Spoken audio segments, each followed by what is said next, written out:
All right, let's go. Let's go. Test, test, test, test. 1, 2, 3, 4. 1, 2, 3, 4. Hello and welcome. Good evening. Let's try the other microphone as well.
Ladies and gentlemen, the lineups for today's game, starting with the visitors, Melbourne City. In goals, number 1, Charles. Number 2,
Help us level the playing field. Sign the parliamentary petition today to fuel the growth and fund the game.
football in the Senol NPL Victoria men's competition. The league leaders welcome Melbourne City to Lakeside Stadium on what is a balmy start to the weekend in Melbourne. It's a busy month of May ahead for South Melbourne.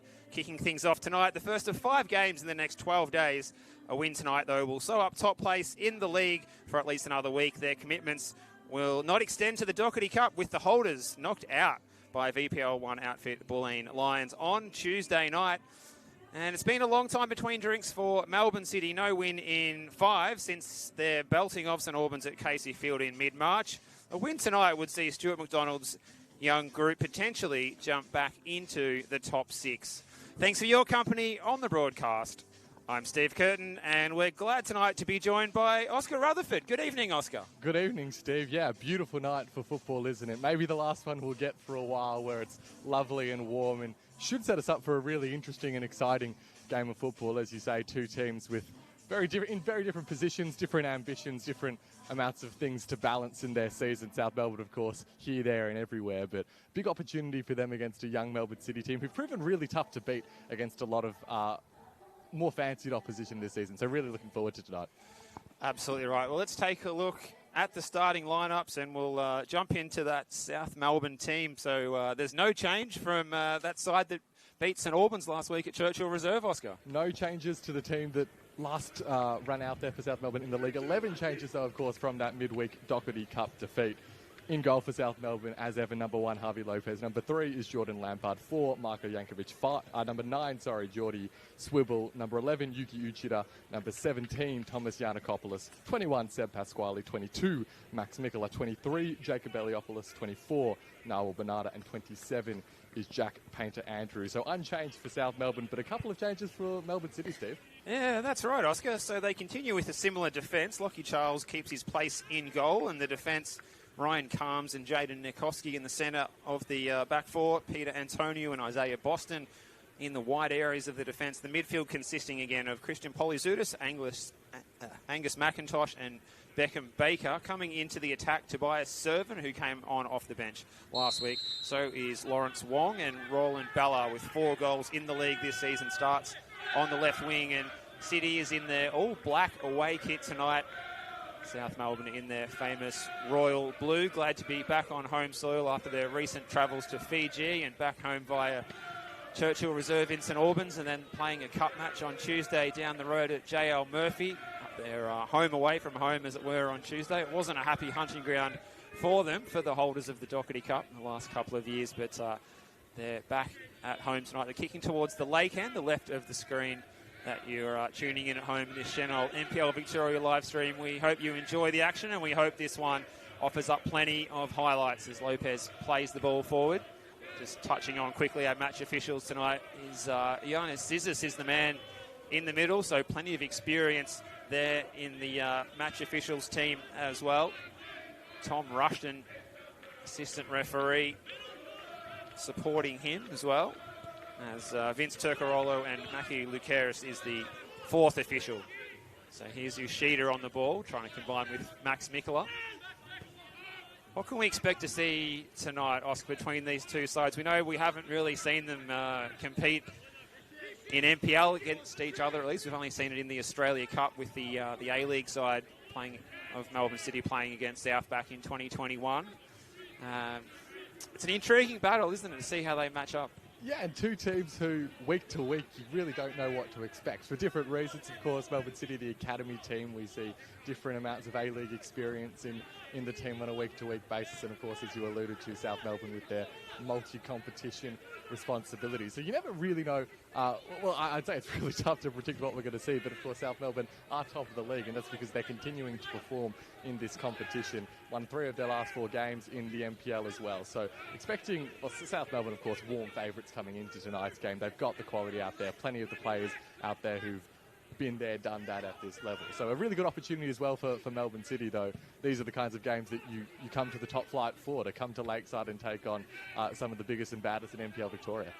Yeah, I think that's it, and they'll see it as an opportunity tonight to claim the scalp, to play with no fear and see what they can offer. They're missing a few players due to their A-League commitments in the finals tomorrow, but they're doing the defensive work here again. Swivel looking to get on the end of that ball, and it harmlessly goes across the face of Lockie Charles's goal. This is a venue that, it was a happy hunting ground for him last year in the playoffs, saving a couple of key penalty kicks to see Melbourne City promoted in the playoff final against Brunswick to get the nod to play in the top tier this year.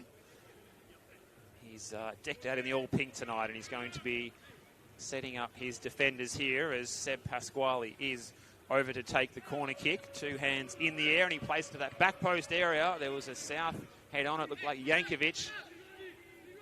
Almost straight from the training ground, but the header was off target, so no problems there for Melbourne City. Let's take a look at the subs tonight as well for South Melbourne on the bench. James Lackey, Andre Skopoulos. The sub keeper is Jake Charleston, Ethan O'Sullivan, Jack Pope, and young Luca Coveney starting off on the bench tonight. That one going to go all the way through to Harvey Lopez, who was one of the two players who played against Melbourne City in that FFA Cup, as it was called then, prior to its current incarnation as the Australia Cup. It was just Harvey Lopez and Marko Yankovic, the only two surviving South Melbourne players from that fixture. Chance for Bernardo to try and run into this one. I tell you what, Steve, you're always a step ahead of me. That was going to be my quiz question for you tonight, but you've already been there and done that. Yeah, Marko Yankovic and Harvey Lopez, the two survivors from the South Melbourne team that, round of 32 in 2021. So they've certainly been around the Lakeside block more than a few times. That's right. Good crowd in that night, around 4,500. You have to remember, too, there was restrictions on stadium capacity because we were still in that COVID era in 2021, albeit late in the year. Aliopoulos, with a couple of goals to his name, makes the clearance. Bernardo looks to flick it on, but there's no one there except for Ryan Carms. Let's have a look at those subs for Melbourne City tonight. Aaron Cartwright, Nikola Djurovic, Julian Recchia, who had his first start last week, the 18-year-old. Ben Mazzeo on the bench as well as a handy one. The sub-keeper is Sevdim Banasevsky and also Dominic Aravanis. So a few options there for Stuart McDonald. We mentioned the A-League side is heading over to Auckland to play tomorrow afternoon in that finals match. So a big one there, and a few of the young players such as Bessian Kutleshi, who's been very good for the NPL side, not available tonight as a result. Painter Andrews is galloping forward from right back. He plays it in towards Geordie Swivel. It just needed a touch. It was a very good ball in from the right back. South Melbourne could already be on the scoreboard given another set of circumstances there, Oscar. Yeah, well, two really good looks for Geordie Swivel from very similar situations. The ball coming in from the right and Swivel getting something on it, it looked like, but not enough to direct it towards goal. So Melbourne City have gotten away with a couple in the first 5 minutes, but if you keep giving Geordie Swivel those kinds of looks, it won't be too long before he puts South Melbourne ahead. Well, he was on the score sheet last week from a Max Mikola long throw to break the deadlock at Churchill Reserve. Thought that goal on dribble had been attributed to Max Mikler when it was a great throw-in, but Geordie Swivel definitely got the final touch, so hopefully that one's been amended. Free header for Yankovic.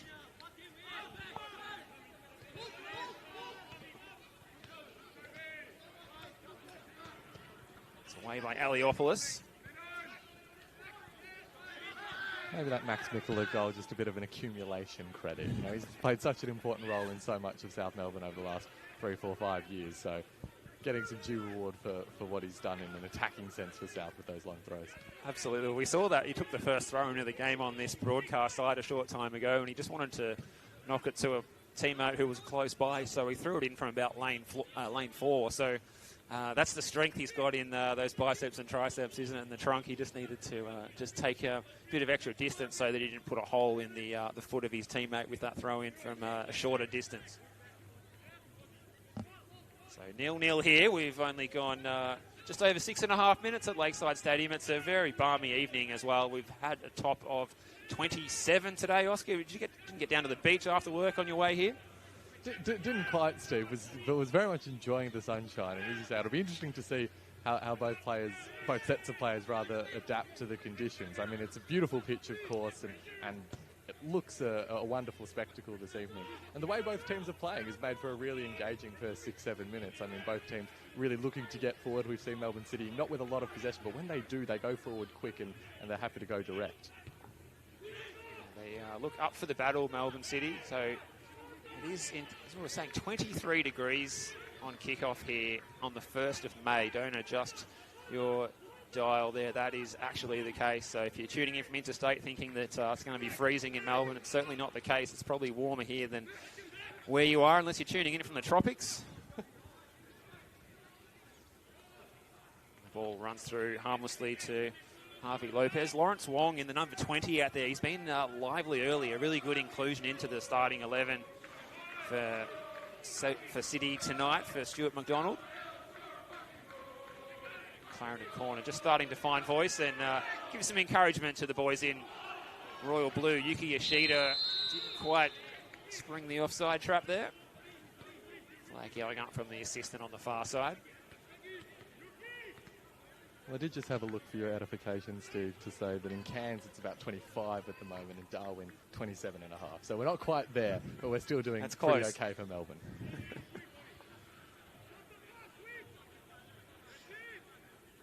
Can't remember the last time I sat here at Lakeside in the evening after sunset with just a short sleeve shirt on.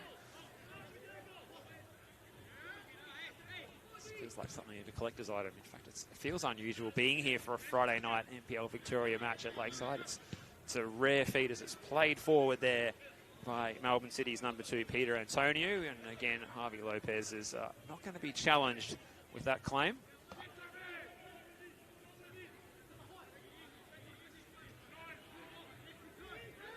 Winning the ball back here, Roland Bello, and he's bearing down on goal. This is Roland Bello to open the scoring against the odds.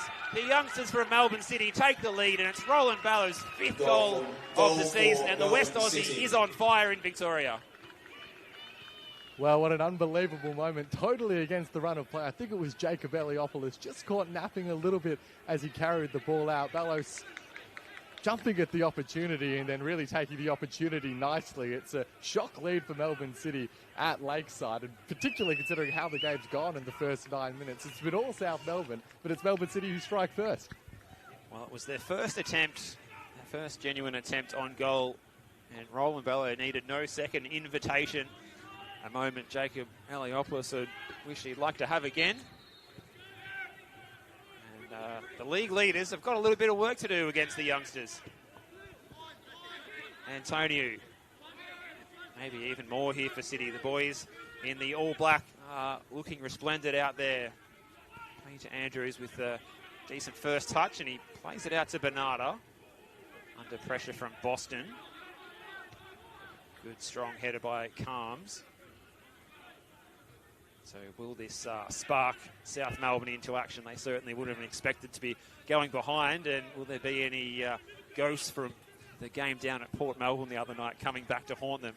Yeah, well, I mean, I think from a neutral perspective, it's a great early goal to get because South Melbourne, we know, are going to continue to throw everything at this. But from Melbourne City, they've firstly got the surge in confidence that comes with that early goal and something to defend. And it means that if South Melbourne are to score quickly, it won't feel so much as if maybe the game could be over in the first half an hour as maybe it looked like in the first 7-8 minutes. But Melbourne City have responded really, really well in getting themselves back into this game and indeed ahead. Yeah, they're backing themselves in. That midfield combination in there of Christian Polyzoudis and Angus McIntosh is certainly not taking any backward steps in there against Seb Pasquale and Tom Yiannakopoulos. It's a touch for Servin, the boy from Geelong, who gets a start tonight after coming off the bench last week. He's now played for, coming across from Western United, previously at Victory, and now at Melbourne City. He's played for all of the A-League franchises in one way or another in their academy systems now. He's collected the set. Not the only young player to do that, though. I'm sure there's quite a few. No, and Steve Curtin never passing off an opportunity to give a Geelong boy a shout-out. That's right. He's part of a good footballing family down there in Geelong. He's got a few siblings to keep an eye on, too, that might be coming through the ranks. Tobias Servin went to school at St Joey's. Scored a key goal for Western United in the Hong Kong tournament, that Lightning tournament last year as well. So he's got plenty of pedigree. At the moment, it's just a concern for Max Mikula, who's copped a knock to the head, and he's going to be just getting sent off to the touchline here by referee Giannis Zizis to just have a quick chat with the trainer, and he'll be okay to continue in a minute. Yeah, I think, as you say, just a bit of a knock, so he's back on his feet and should be back on the park in a matter of moments.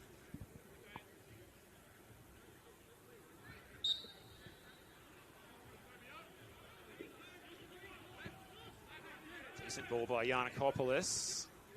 Over the top by Swibble. Payne Andrews has been busy early. He's been one of the best for South so far, you would say. Space for Antonio, and the right back strides forward.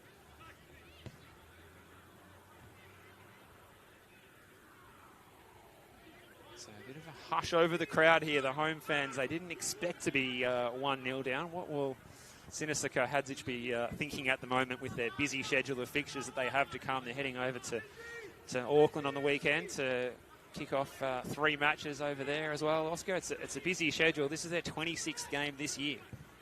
Yeah, I mean, I don't think he'll be too concerned in the context of this game specifically. I mean, the first 13 minutes have gone largely as he would have planned out in his mind, just with the exception, of course, of conceding that early goal. But yeah, really interesting to see how Melbourne City approaches when they get the ball, as we saw just there. Very happy to be patient with the ball as well, but ultimately setting the ball along, not wanting to risk giving the ball away in the fashion that we saw Jacob Aliopoulos do for South. It's a good interception by Antonio. Yoshida read it best. He's got a couple of options ahead of him. Nicola is available. Lovely soul the foot control, and they can switch the play here through Yankovic. They haven't really changed the way that they've gone about it. That's a credit to South Melbourne. They're not going to be the kind of side that's going to panic at going 1-0 down, especially this early in a match. We do time to time see sides in NPL Victoria, when they are the favoured team to win, get a little bit toey, and sometimes they can't play their best when they are chasing the lead. Decent ball by Pasquale towards the corner. Carms was back to mop up. It's away by Charles. Lampard, the leader of the assists in the OFC Pro League, picks out Mikola. Nice little touch to get onto his left foot, but his cross was picked out well by Angus McIntosh. Touch for Servin was clever, and he can find the goal scorer, Roland Balla here. Servin making the run in behind, and he's not quite timed his run to perfection. Flag up on the near side. Harvey Lopez sliding out in any case. The counter-attacking game, though, is it's strong so far from Melbourne City, you have to say, Oscar. Yeah, it really is. They look really potent, don't they, when they get the ball forward. Roland Balla, as you're saying, is often involved, and yes, South Melbourne, they do look a little bit vulnerable when they cough up possession. Of course, that Aliopoulos chance, anyone would look vulnerable giving the ball away there. But Melbourne City are doing a really good job at springing forward to great effect. It seems like having Tobias Servin in there, a genuine number 9, genuine striker in the middle of that forward, 3-pronged forward line, seems to be making a little bit of a difference. They've been having to sort of pinch hit with sort of false 9, sort of attacking mids in that position lately. Shooting from distance. Plenty of purchase on that one from Jordan Lampard. Maybe a little bit of impatience there, but understandable. Jordan Lampard just wanting to get the shots ticking over and applying a bit of pressure. I mean, you mentioned the number of games that South Melbourne have to contend with and dealing with going behind early. And of course, there aren't many coaches you'd rather have in NPL Victoria than Sinisa Hadzic to manage the heavy fixture load that South Melbourne have to deal with in situations like this. It was almost exactly a year ago that he was appointed as the taking over head coach in May last year. And what a splendid job he's done, of course, as South Melbourne to get them back into this position and really reaping the rewards now. Here's Mikola running at Antonio. It's out of play. It came off the Melbourne City player last, which was in fact the 18-year-old Jaden Nikoski. So corner kick opportunity, the second of the evening for South Melbourne. Pasquale over to take. One of those really impressive young defenders, Nikoski, 18 years old, and towers over just about everyone on the pitch already. So he'll be something pretty good, you'd imagine. Decent ball into that back post area.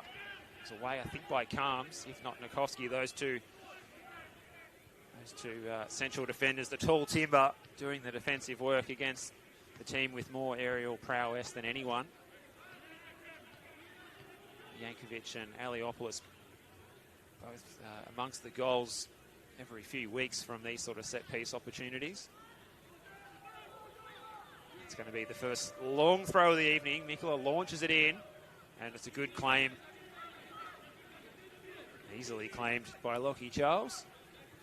Sends it forward, trying to start the counter-attack. Antonio. McIntosh. They're knocking the ball around well here. This is Isaiah Boston. Lining up at left back tonight, and he's looking pretty electric as he tries to find Servan. He kicks him out as well. He continues his run too. Well played by Boston. Can he find space for a cross? Painter Andrews has been dragged out to the opposite flank, but in the middle there was plenty of numbers for South, with Yankovic able to make the clearance. He's almost standing on the toes of Harvey Lopez, who was only about a metre behind him. Yeah, wonderful take, turn and run from Isaiah Boston, seeing the space in front of him and swallowing it up, really embracing the opportunity to charge forward with the ball at his feet, and as you say, continuing to contribute even when he no longer had the ball at his feet. So a really nice move, and really exciting to see the electric talent that Melbourne City have at their disposal. And we're getting to see a lot of it when they do these sprints forward in their flashes of attacking moves. The pitch out there, it's in great nick, and these players are putting on a good exhibition for those fans who've made it out here tonight. And, well, there's not really any excuse. You can't blame cold weather for not coming out tonight, or wind or rain, because we haven't got any of those things. 23 degrees here in Melbourne, not a breath of wind. The insects are certainly enjoying themselves as they flock around the floodlights over here on the broadcast side. Yeah, a little bit too much for my liking. Might have got some in my drink. If I start choking, that'll be why. Here's Bello. He's already got one. He plays it across the face. Away by Aliopoulos, keen to make amends for that turnover of possession that led to the only goal of the game, which happened on 10 minutes. So it's Melbourne City, no win in their last 5. They've been the draw specialists this season. 5 draws, only equalled by Caroline Springs, George Cross, who also have 5.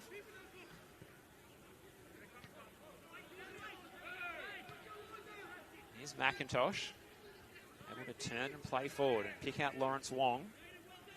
Out wide is Beckham Baker. Nice little 1-2, and Wong keeps running down to the byline. Pressure from Giannakopoulos, but Wong keeps possession and wins the throw over there in front of the souvlaki meat that's cooking away. It was casting quite a nice fragrance as we walked in the venue. I can't quite smell it over here yet, but I'm sure it will kick back into action midway through the game as people get ready for the halftime feed. It's going to be a long throw in by Boston. It's easily away by Yankovic, though. South Melbourne with no one really up top to play the ball to. And that means that Melbourne City are going to keep possession here through Boston. They're moving the ball around this playing surface with an exceptional manner at the moment is Melbourne City. Here's Nikoski.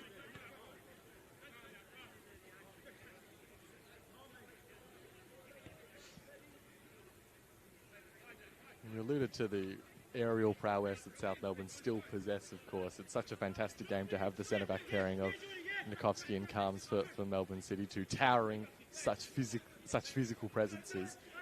You see Nikoski making the run. Well, he tries his luck and he stings the palms of Harvey Lopez. Well, you don't expect that. Your central defender, who you were just talking about, Oscar, in that breath, bursting through South Melbourne's defensive shape.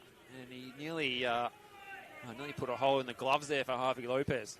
Well, I was going to make a point about the defensive work, but as you say, you can do everything Nikoski at the moment, charging forward, and I don't think South Melbourne really appreciated the threat until it was almost too late that they saw that he was going to keep running. He doesn't look like the kind who would be able to really ping a shot from long range, Jaden Nikoski, but showing there that his abilities extend across the pitch.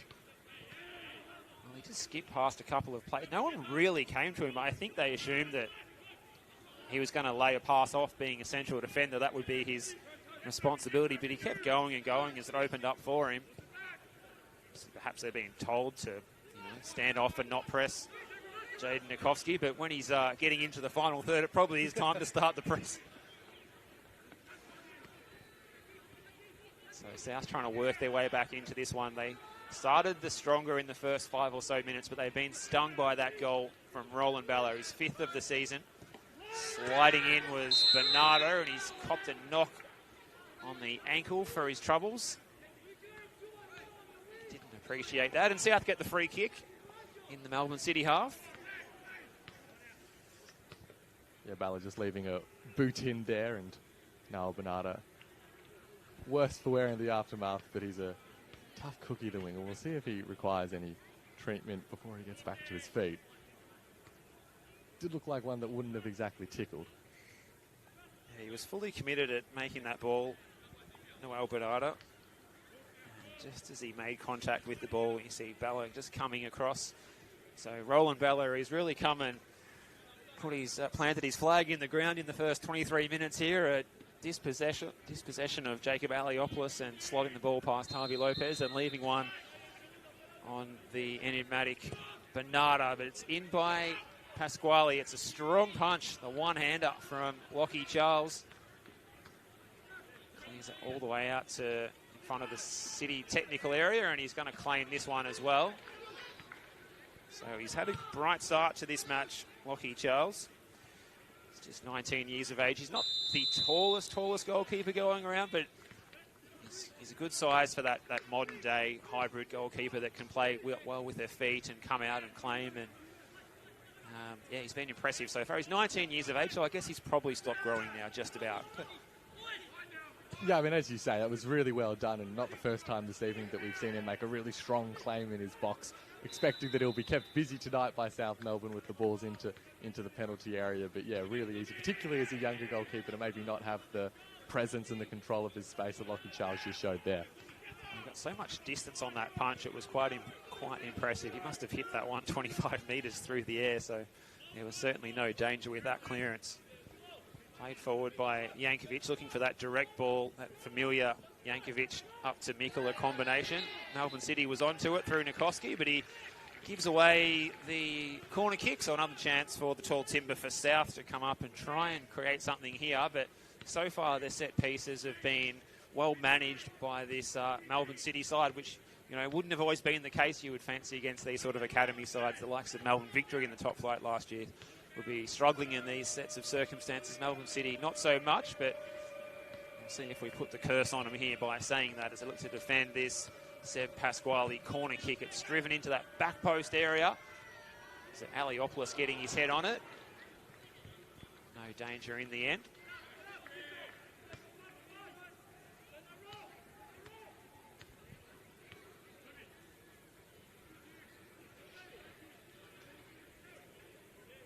I think the assistance offside flag might have been raised in any case, but yeah, I mean, as you were alluding to, so often with the academy teams and the younger squads, there can be that defensive fragility, but that's not really been the issue for Melbourne City this season. It's been more so at the other end, where they haven't been able to pile on the multiple goals. Just the two games this season where they've scored more than one goal, and they're the two games that they won. So when they do find a bit of a scoring run, Melbourne City, they're more than capable of taking 3 points. But we'll see if they're able to build on their lead here.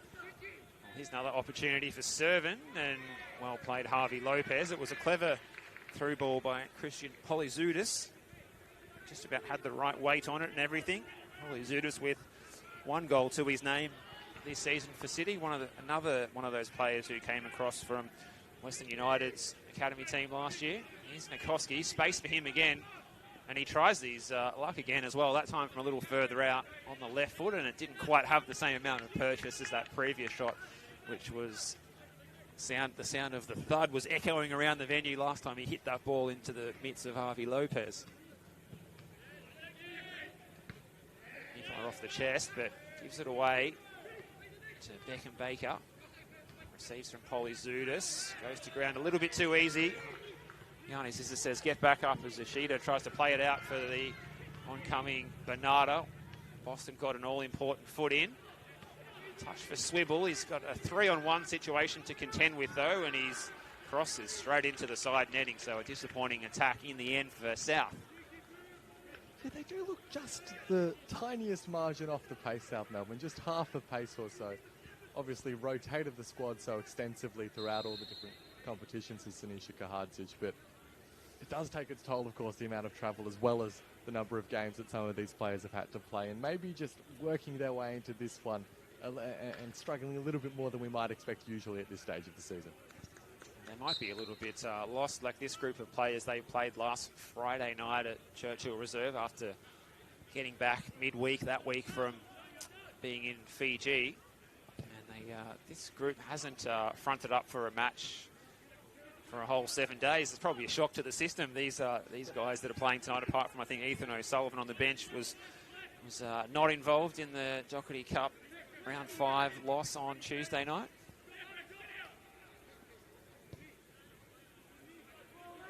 So South trying to make the field big here and stretch out this defensive block of the boys in the all black. Nicola using the full width of the pitch.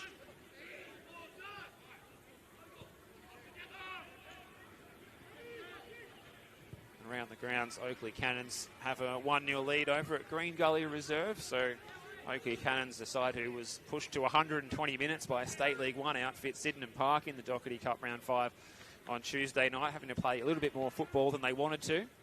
But they do have the advantage through Adam Juratovic, who's in excellent scoring form, opening the scoring there on 6 minutes.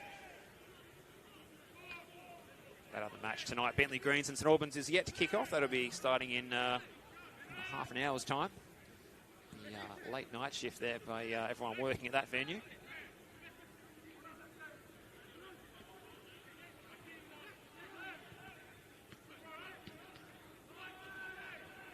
South trying to build something up down that right-hand side. Bit of space for Giannakopoulos, and now they can bring it left. Bernarda coming from the deeper position. Plays it to Ashida. Not sure if he meant to play it to Mikola, but luck's the fortune if he didn't. And Mikola's cross, he's not so fortunate. It's out of play in front of that group of substitutes for South warming up over there on the far side. Painter Andrews gets to the byline. This is promising. Away by Antonio, and South will get their 5th corner of the evening. Just wrestling back a little bit of control of the general play, South Melbourne. It's been a funny old first half hour for them. They started really brightly and they looked zippy in the final third, and the crosses were looking really threatening, and it's kind of faded a little bit in the last 10-15 minutes, but maybe now just building back up as we head towards the last 15 of the first half. Once again, Pasquale's getting plenty of practice from these set-piece situations. He looks to play it into that back post area again. It was in a good position. It was a little bit away from Charles, and Mikola! A bolt from the blue. And Mikola's levelled things up here. Charles was unsighted. Mikola from a long way out through a sea of bodies levels things up here. Yeah, as you say, Steve, Lockie Charles rooted to the spot, didn't make a move before it was past him. One of those really wicked strikes from Max Mikola. He knew exactly what he was doing through the sea of bodies, as you say, and thundering into the back of the net. South Melbourne, that's what they can do. They don't need a particularly good look to hurt you. And a player like Max Mikola, brilliant. 22, Max Mikola! Well, South back in it on the half-hour mark. Those set pieces for South Melbourne, they're always dangerous, and it wasn't the typical route to goal through a towering header, but Mikola showing his quality. Stadium DJ here might be working on South Australian time. You fancy there, Oscar?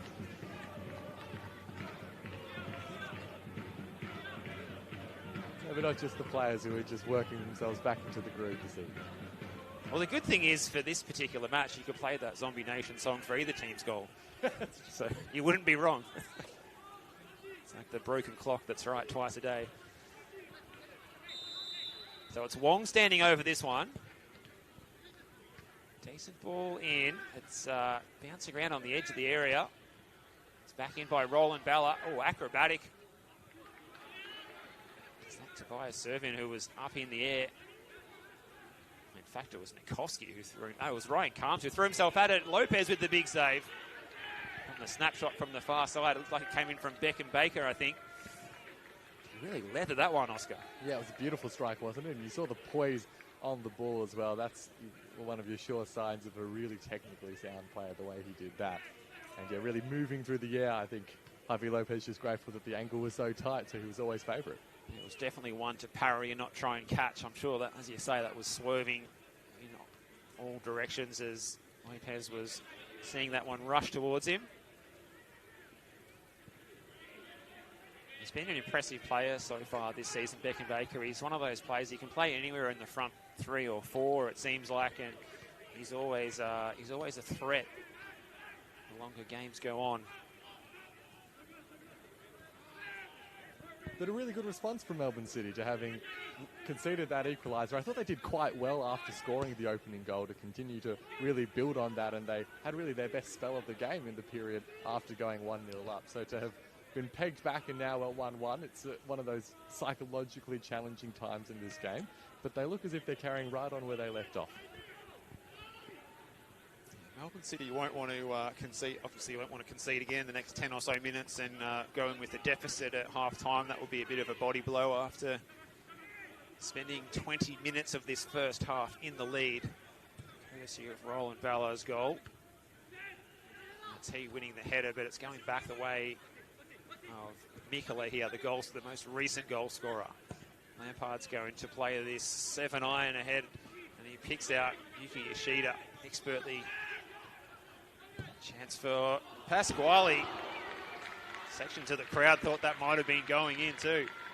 Decent hit, and Lockie Charles had to be at full stretch because he just wasn't quite sure if that one might have been creeping in at the far post. Had plenty of power from Seb Pasquale. Yeah, some pretty sweet connection. You saw the idea of just bending it away from the goalkeeper at the last moment, and off one step as well. It was really well done by Seb Pasquale, but Lockie Charles grateful to see it wide of his post. Good to see Seb Pasquale playing well. He's spent so much of his career battling injuries, and he seems like he's managing to retain full fitness in his stint at South Melbourne so far. So it's Melbourne City's turn to defend the Mikola long throw from this side of the pitch. Coming in from the long jump pit as he launches this one. A test for Charles.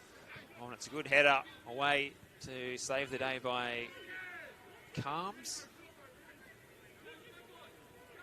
The boy from Bendigo nodding that one away, but the job's only half done because they're going to have to defend yet another long throw. This one's driven in a bit more flat. To Andrews on the edge of the area from a similar position to where Max Mikola levelled things up. Sent forward quickly that time by Lockie Charles. Gallo picks it up. Polyzoudis. McIntosh. Antonio. Ball into that central area. It's repelled by that South Melbourne defence.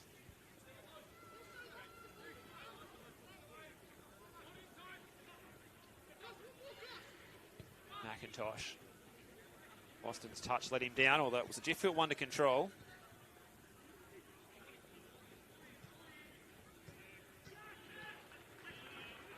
Pasquale, a little bit of space for him, looking for options ahead of him, and he's going to try and play it down the channel for Bernardo, who's got the pistons pumping here, trying to catch this one ahead of Calms. Calms used his body well, and good defensive work by Ryan Calms, the Melbourne City skipper there again. The experienced figure of Noel Bernardo didn't really have much to offer to get around Ryan Calms.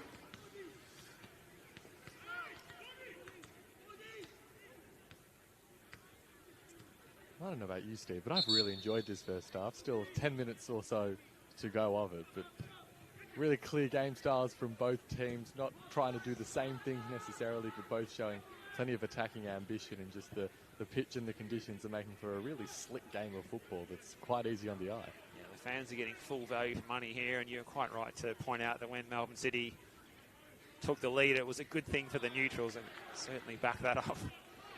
He's Servan, he hasn't got on the ball as much as he might have liked, but he's showing a turn of speed here. He's got Roland Bello to his right, he's got Lawrence Wong to his left, but he couldn't pick out either of them in the end after he made an impressive run prior to that. Yeah, the ball had to be played out there to the right-hand side. And Roland Balla was waiting. Marko Jankovic using all of his defensive quality to just pick his moment to close the space and force the error. But that was another really good opportunity. Roland Balla is just looking like a major threat every time Melbourne City go forward. Well, Nicholas getting in behind here. The flag stays down. He's got Swibble in the middle and Yoshida. Bit of space here for Lampard, who might try and leather this one. He hits it into the back of Antonio. Antonio felt that one in the solar plexus, and the trainer is sprinting out for Peter Antonio here because he's blocked that shot that had an awful lot of purchase at almost point-blank range from Jordan Lampard, who's got a powerful left foot as anyone going around in the competition. It wouldn't be my first choice of player that I'd like to stand in front of as they leather it from outside the box.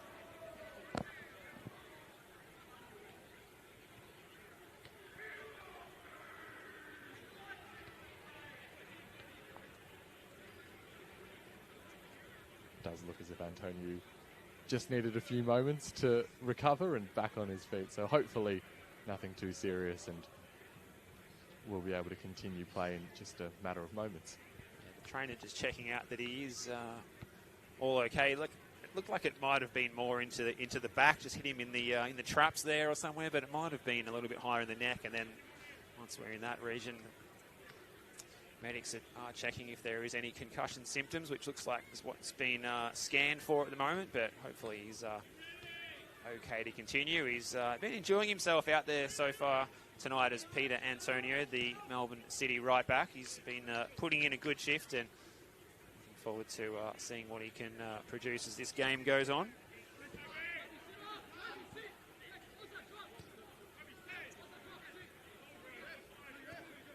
Just down to 10 players for the moment until Peter Antonio's got the all clear to come back on.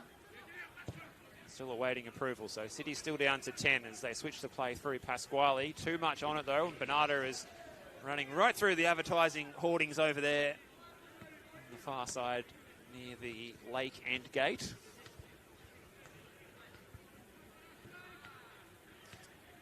I hope you're enjoying this one. We certainly are here. Myself, Steve Curtin, and Oscar Rutherford in the Senol NPL Victoria Men's Competition, round 11. You believe we're approaching the halfway where all the sides have played each other once already, Oscar?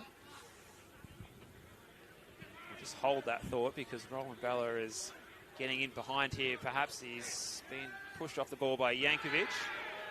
South might look to break here through Pasquale, who's playing as something of a deep-lying playmaker, and he picks out Swibble. To Andrews. Hasn't played as much of the league campaign, Peter Andrews, as he has in previous years. He's been more of a specialist in the OFC Pro League this season. Well, now to answer your question from before, Steve, 100%. It's really raced by, hasn't it, the first couple months of the season. Maybe the weather helping with that deception. It's already May and still it's a beautiful warm evening at Lakeside Stadium, but particularly for South Melbourne, you wonder how the players are feeling because it's just game after game after game after game, and that will continue for a little bit. So they'll for sure be a little bit weary, but they've done really well to work themselves back into this game, and it's right now finally poised, you'd say, going into the last 5 minutes of the first half. On a knife's edge, absolutely, going in towards the half-time break. So inside 5 minutes of regulation time until the players disappear down the tunnel. Nikovsky has cut the holes in the back of the socks there, as is the trend these days for these players for performance reasons, if you're wondering why he's got those big holes in the back of his socks. That is the theory, at least. Lampard in plenty of space. Looks to loft it forward. Easy header again for Nikovsky. Bello starting on the left-hand side, moving across to the right. Couldn't keep the ball in that time. And the young ball kids called into action in front of us here. South Melbourne's team that they fielded against Oakley a couple of rounds ago was considered by some to be a team that saw there was no ball kids left to operate around the perimeter of the field because they were all out there playing. But a more experienced lineup for Siniša Kahadzic today, and they're being held at the moment. 1-1 between these two sides. An intriguing battle leading into half-time. A good combination here. This is Polyzoudis receiving from McIntosh, and he plays it out wide. Peter Antonio's there. He's got Roland Bella ahead of him. They try and drift it inside. Polyzoudis. Dangerous here for South. They do well to clear it, but only as far as Roland Bella, who gets it on the left foot. Well, let's sit there for Lawrence Wong. It almost did. And what a save from Harvey Lopez to deny Beckham Baker. Beckham Baker can't believe he hasn't scored there. Well, Harvey Lopez, he's done it so many times it shouldn't take us by surprise, but that was an unbelievable repeat save from such close range, and Beckham Baker, we saw from a little bit further out how well he could hit them before, but he hit that one even sweeter. So for Javi Lopez to make that diving save, that was just brilliant.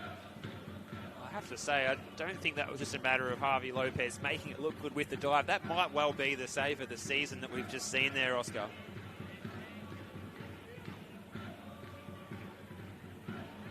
He must have seen it late as well. He reacted, he two hands to it and tipped it up and away from danger. Taking a look at the replay, it almost looks like he was moving in the right direction before the shot was even taken. He just had that sense that great goalkeepers do. And I mean, yeah, as you say, the theatrics in that case, totally justified. Absolutely, not just for the cameras, that bit of action from Javi Lopez. Well, a really good look for Melbourne City towards the end of the first half. They're right in this game, and of course, for South Melbourne, the significance of this game is almost axiomatic. They're top of the league and looking to hang on to that spot. But let's not forget that for Melbourne City, I mean, a win tonight, if results go their way, they could be as high as 6th by the end of the evening. So they're right in the mix in that congested middle part of the NPL table. Here's Swibble. He just puts the Rainmaker across the face of goal. Peter Andrews is steaming forward to try and get on the end of it. Beckham Baker, who is filthy that he's not already on the score sheet, such was the quality of his strike. Pasquale might try his luck here. It's Seb Pasquale for the second time this evening. He's just a fraction off target. It opened up for him, inviting the shot. Almost on the stroke of half-time, that would have been an opportune side time for South to take the lead. I mean, as a fabulous player as we've seen in this half, I think you're being a bit generous, Steve, there with a fraction off target. That one he well and truly mishit, but yeah, very capable from that range, Seb Pasquale. Yeah, we'll say his previous shot was a fraction off target. That one was heading towards the lake, to be fair. Here's Lampard. Inside is Mikola. Giannakopoulos. Well, he could have raffled it there, the two South Melbourne midfielders, and Maxi shows his frustration as he beats the ground with his hands. Plenty of players in black shirts behind the ball, and Servan won it back off Pasquale. This is danger here for South Melbourne because Roland Balla was almost in behind, not for a heavy touch there that just showed enough of the ball for Javi Lopez to anticipate it well and come and claim. And now they're going to try and turn defence into attack.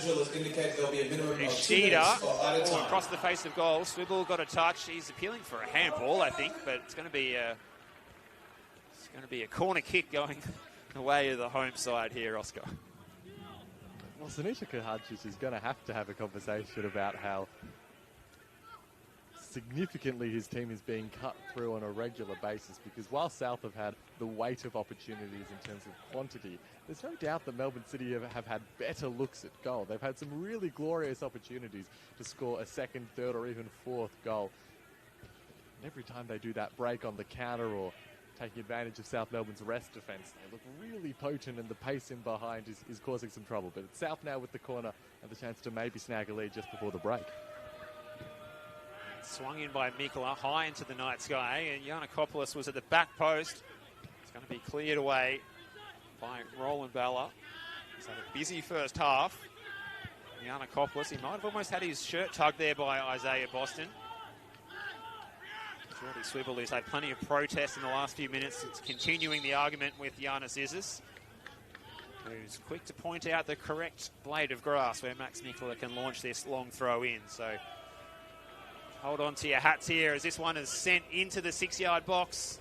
That's punched away. Oh, but Lockie Charles under real pressure there, and he does well to pass the test. I'll tell you what, that moment made his earlier work in the half look even better, because you saw that how awkward it can be for a goalkeeper if you don't time it just right to make those strong claims.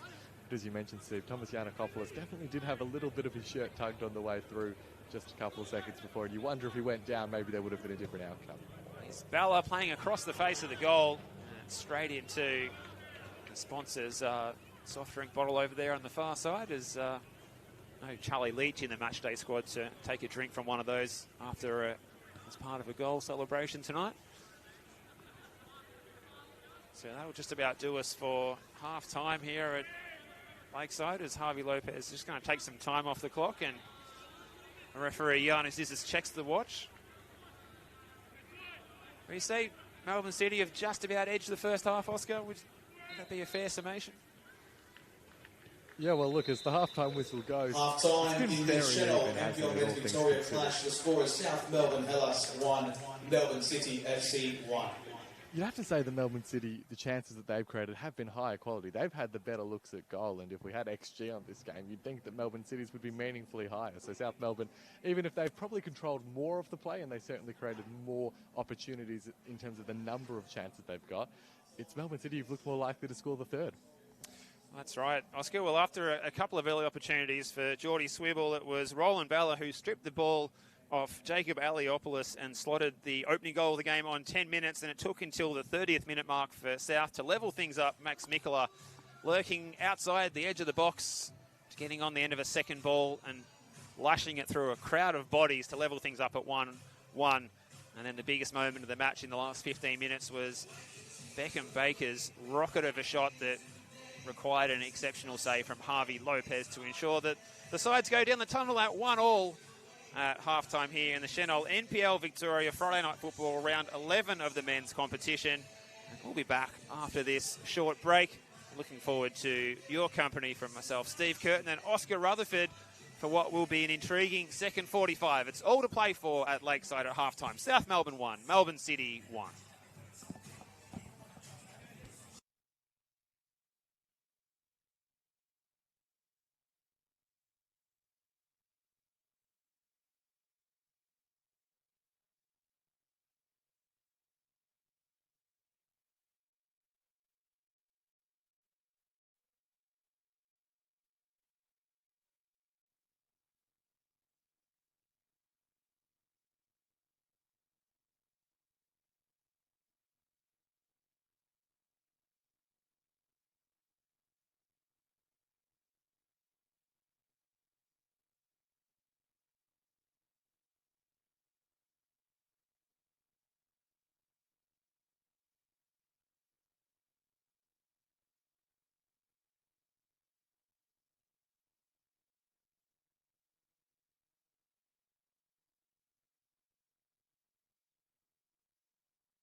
Second half about to kick off.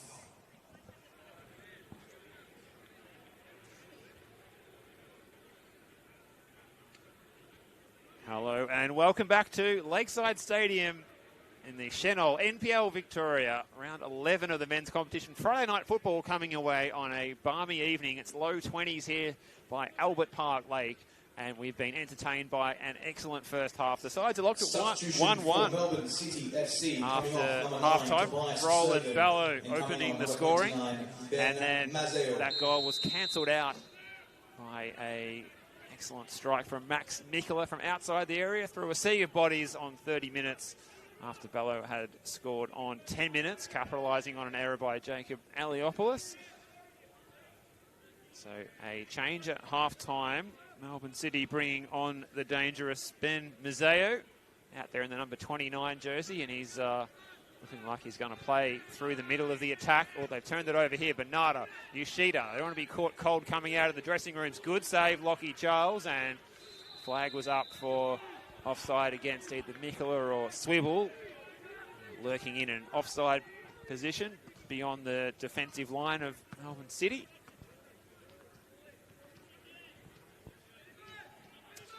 And we'll welcome back into the gantry where it's been a warm half-time interval here. Oscar Rutherford, what are we looking forward to seeing in this second half? Welcome back to you. Well, thanks, Steve. Hopefully more of the same. It's not just warm in terms of the climate. The action on the pitch has been red hot. Both ends, both teams playing plenty of attractive attacking football, chances, opportunities we saw already in this second half. That potential giveaway for Melbourne City, which nearly cost them, much in the fashion that South were cost with the first goal of the evening. But yeah, if the action continues from what we saw in the first 45, then we're in for a really entertaining second half of football as well. Yeah, what a great first 45 it was. If you're tuning in tonight as a neutral, it's been perfectly poised for entertainment. That's for sure. This Melbourne City side, they have taken it right up to their more experienced opponents, and are perhaps South Melbourne just showing some signs of tiring, given that this is their 26th competitive match this season, perhaps, Oscar? Well, I'm not sure how much it would manifest as tiring as the game wears on. I'll go back to you, Steve, for this. Well, Wong is on the charge here. He plays it in. Lopez was expertly positioned there, and they turned it behind for a corner, but that was a dangerous moment for South. And again, it's that speed of Melbourne City in the attack that's causing one or two problems against this South Melbourne side. And a really promising first couple of minutes that we are going to get to see more of the attacking end-to-end football that we saw in the first half. And yeah, again, as you say, South Melbourne getting in behind with those dangerous runs, and the numbers were there as well. So really good look for the visitors. In comes the corner. Oh, at the back post there was captain Ryan Calms. Plays it towards Beckham Baker, but it's been pinched. It's Bernardo and Mikola combining. Well played, Max Mikola. Really good feet to get around Peter Antonio, who becomes the first player of the evening, booked in this clash by referee Yanis Zizis.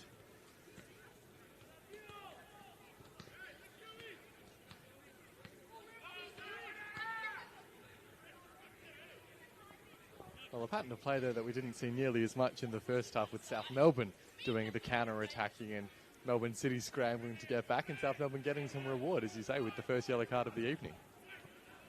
It's played into the danger zone. Melbourne City have to summon all their powers of concentration, but they get it away pretty easily in the end. And Beckham Baker can play it inside to Christian Polyzoudis. Lawrence Wong can let it run for the dangerous Roland Ballo. Playing it in behind, looking for the overlap from Peter Antonio coming in behind the right back, who just went into the referee's notebook. And this game is slingshotting up and down here. It's a foot race. Nikoski gets there first ahead of Painter Andrews.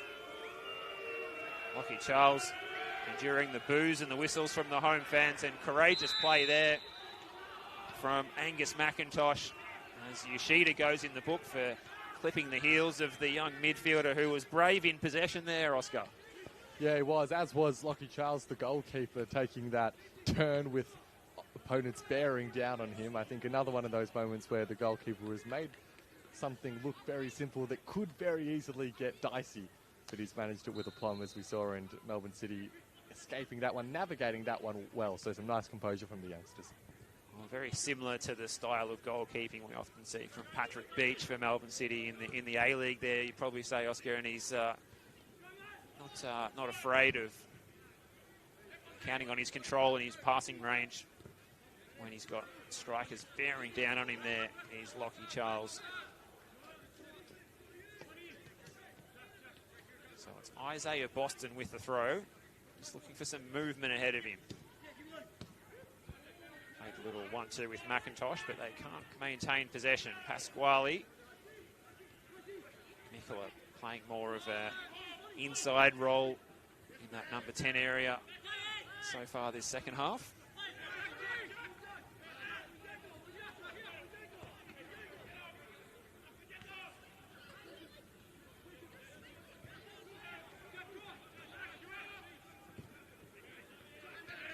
Lopez's turn to play out with his feet. Now, Painter Andrews can pick out Swibble. It's a good first touch with his back to goal, and South Melbourne are suddenly pinging the ball around this pristine surface. And it's Melbourne City's turn to do the defensive work. Yoshida with space on the left-hand side. Can he get a ball in? He gets to the byline.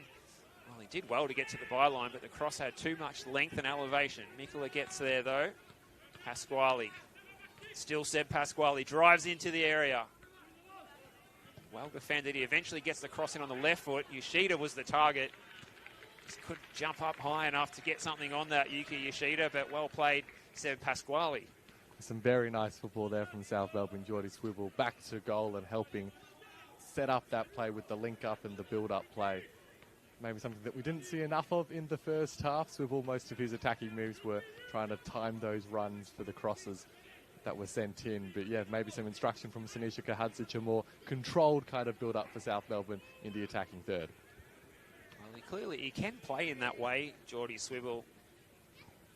His best performances this year have probably come more so in the OFC Pro League, where he's been in good scoring form. 7 goals in the OFC Pro League and 4 assists. He does have 3 in NPL Victoria, so he has certainly acquainted himself to this competition since joining South Melbourne, but he certainly not hit his straps to that same level that he has in the OFC Pro League when he's been playing back here in Victoria. But he showed his versatility there. He can play intelligently back to goal, but then also make those runs in behind.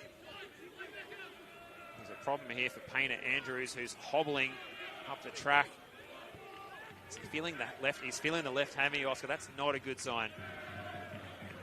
We'll stay with play here because Nicola is running at Peter Antonio, who held his ground well, and Jack Painter Andrews he's done his hammy here. This is bad news for South. The right back is down and out, and Ethan O'Sullivan will need to be warmed up and brought into the action. Yeah, as you say, it was pretty clear to us here on the near side as he was hobbling onto the running track and wisely making his way back onto the playing field just to make sure that South Melbourne aren't dealing with a numerical deficit as the play continues. But that's a real shame for Jack Painter Andrews, someone who has had injury troubles before as well. So would be a real disappointment if this was something that keeps him out for a meaningful period of time. Well, he's an important player for Sinisa Kahadzic. Not only is he a very, very hard-running right back, good defensively, good getting forward, but he's also the long throw understudy for when Max Mikola's not out there on the park as well. So he's going to be out for a few weeks. They're going to miss that ability as well. And they've got that hectic schedule coming up where they're off to play Auckland on Wednesday before they've got a league match here on Friday against Heidelberg United at Olympic Village. That match now sits as a potential first versus second in the league, but you fancy it will be another under-23 sort of outfit for South in that one, because the following day they've got to play again in Auckland against South Island United, and then on the Tuesday, the 12th, they'll play against Buller FC before their next league match the following Saturday against Caroline Springs George Cross. Substitution for South Melbourne FC coming off. Number 27, Jack Painter Andrews, and coming on number 31, Ethan O'Sullivan. Confirmation of that sub, Ethan O'Sullivan, who played an outstanding game when South did field their under-23s a couple of weeks ago as a central defender against against Oakley. And, none other than Mark Ivkovic pointing out that he looked like a young Marshall in central defence there. So tonight he's coming on as a right back. He's versatile. He can play in either role. But yes, uncanny likeness to Jake Marshall there at South Melbourne stalwart. Yeah, high praise getting those comparisons to former gold medalist as well, Jake Marshall, of course. Yeah, you do wonder with the amount of games, but also the nature of the climates to which South Melbourne are having to travel, that this is one of those risks, those soft tissue injuries that often come. Aliopoulos and Lopez and Yankovic now just playing the ball out across their own 6-yard box. So it's thriller minute stuff here. And there's a whistle on play here, and the yellow card is out of the pocket. So it's a free kick for Melbourne City over there on the far side, and Max Mikula becomes the latest player to go into the book. So that's now Yoshida and Mikula who have been booked for South, and Peter Antonio for City. Yeah, no yellow cards in the first half, but a flurry in the first 10 of the second. That was a real heart and mouth moment for South Melbourne. Really tempting fate, but they did very cleverly to just worm their way out of that little tight space, even if they've ended up giving away the free kick opportunity to City.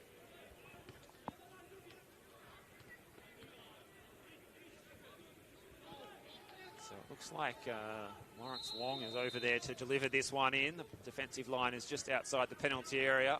Good header by Yankovic as the two number 4s jumped at it. The outlet ball here is aimed out in front of Mikula, but it's well read by Peter Antonio, who just puts it into touch. Mikula's keen to get the ball rolling quickly here, and he fires it up to Bernarda. It was almost the first touch he was looking for, but showed too much of it to Jaden Nikovsky, who was not afraid to use the body against his more experienced opponent. I think bundle might be the preferred verb in that situation, Steve. I'm impressed with Jaden Nikovsky's game tonight. He's defended well. He's been good doing that body work, good shielding the ball, good shoulder to shoulder, but also striding forward with the ball out of defence has been an impressive feature of his game tonight as well, and showing us that he's got some power behind his shot too when he stung the pumps of Harvey Lopez midway through the first half. Boston and Bella combining, and Antonio put it back out in front of Roland Bella, but asking too much of his winger.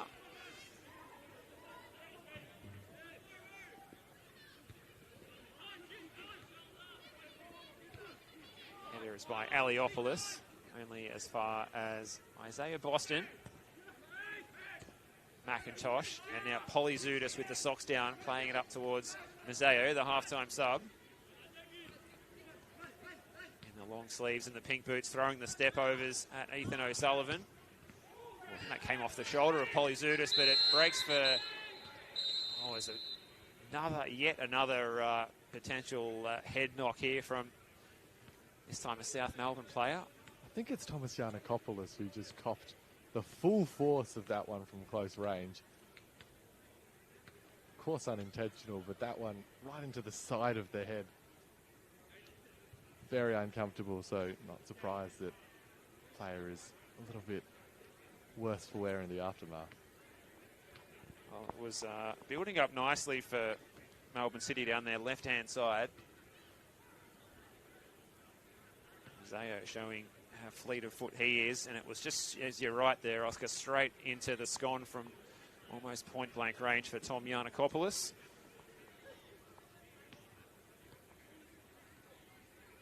It's unusual seeing players go down with the ball to their head. You don't see it that often, but then you'll see it 3 times in one game, such as games like this. I think there was a Matildas game in the Asian Cup that comes to mind as well, where something similar happened too. It's one of those things about lightning striking twice, I think.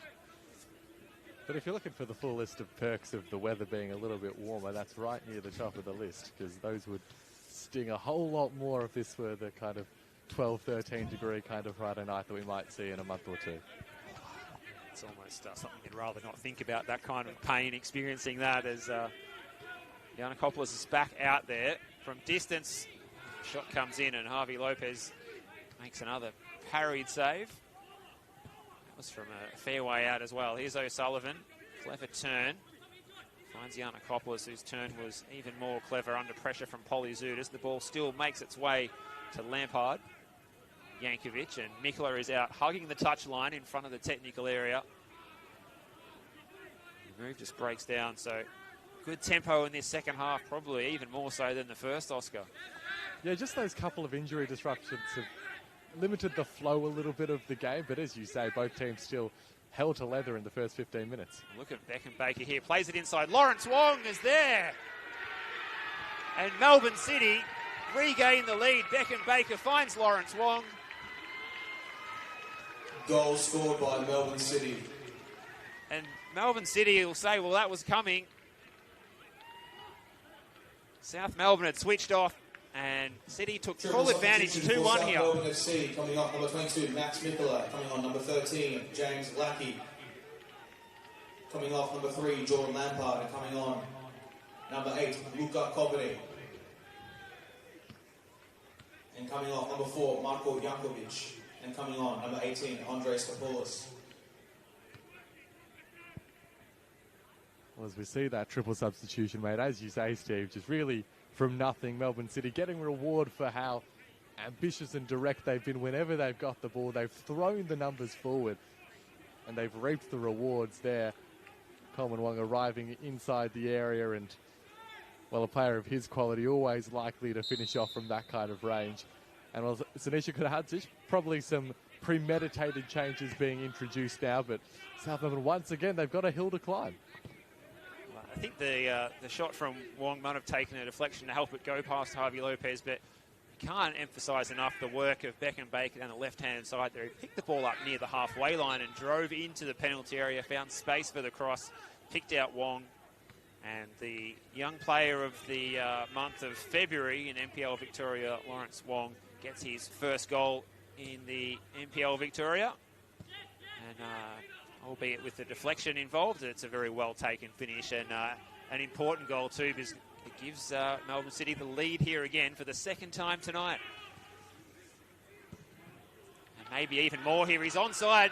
Could he be in for his second in almost as many minutes? What a save from Lopez. Oh, Lawrence Wong will be kicking himself. He doesn't have a brace. And what a golden opportunity that was. You saw what he was trying to do, Lawrence Wong, opening up the body and aiming towards that top left corner, but Harvey Lopez saw it as well. And that's a second really wonderful save from the South Melbourne shot stopper. Both keepers have been on their games tonight.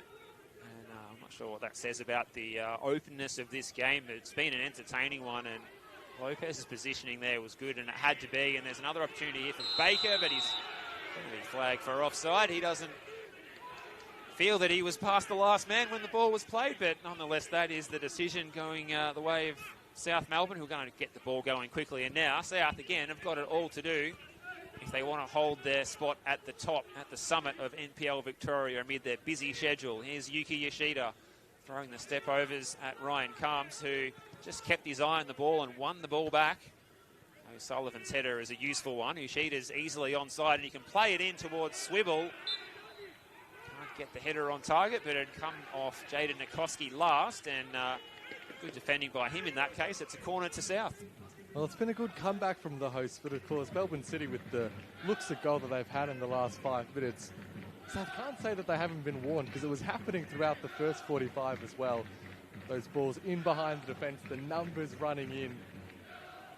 And the problem for South is they can't afford to leave people behind the ball too much now, because they've now got a game to chase. In comes the corner. Dangerous moment for City to hang on. Hooked overhead. It's just off target.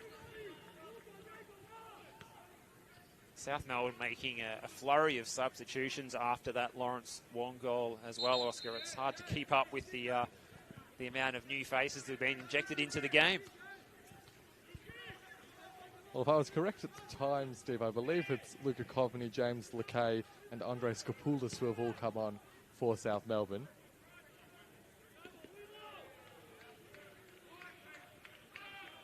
So have they set up with a bit more of an attacking structure here as well? Bernardo and Boston go at it. play by Isaiah Boston. Spent his entire youth career as at least up until under 12s over at East Kew before making the move out to Melbourne City. He certainly hasn't looked back. He's been playing some good football this season as young Isaiah Boston. Wong, the most recent goal scorer, picks up the ball. McIntosh and Polyzoudis combined. Mazzeo and now Boston again. This is a good move from the boys in all black. Polyzoudis, Baker. He's got O'Sullivan to beat. He drifts inside. He's high on confidence, Beckham Baker. His shot is straight against Coveney. Baker Coveney out there in the number 8 shirt, as worn by his old man Vaughan. Great player at South Melbourne he was, by the way, the big New Zealander. They play different roles, though. You've got a striker father and a central defender son. You're showing your age a bit, Steve.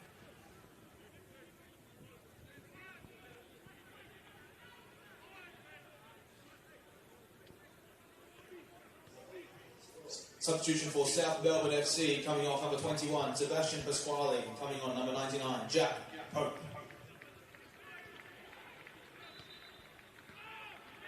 So a chance for Jack Pope. He hasn't seen too much action. He wasn't in the matchday squad last Friday night, but he gets his chance coming off the bench here.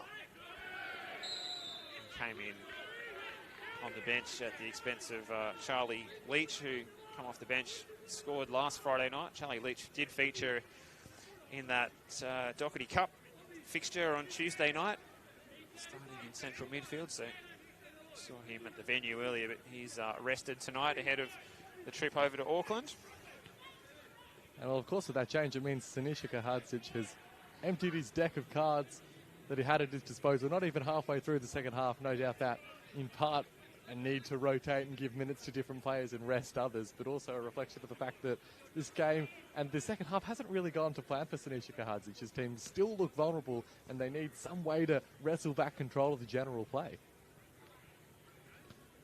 Well, the goal here would work wonders. It's O'Sullivan. Good punch again from Charles. Did what he needed to do. The ball into the box was a little bit too straight. Needed to be maybe angled a little bit away from the City shot stopper. And Max Mikula is one of the players who've been subbed out. So it's going to be Pope charged with launching the long throw. So the understudy, he's not a big unit. Oh, Bernardo with the overhead. That was acrobatic. Oh, James Lackey was there. Flags up for offside against the substitute, James Lackey. Must have been a close call, but in the end, he was leaning up against the goalpost almost, wasn't he, Oscar? Yeah, I think Lackey just found himself in the wrong place at the wrong time. A little bit unfortunate because Lockie Charles was scrambling to get back and deal with the chance, but a decent look there for South Melbourne. Melbourne City back in front at this stage of the game. You wonder if their game plan will change, whether they'll become a little bit more conservative or whether they'll continue to throw the numbers forward when they do create the chances. Big challenge on Lawrence Wong. Scissors gives the free kick in the way of City. Tom Giannakopoulos is coming in to plead his case. Scissors is showing that he's the man in charge out there at the moment. He's been brandishing the yellow card since the halftime interval.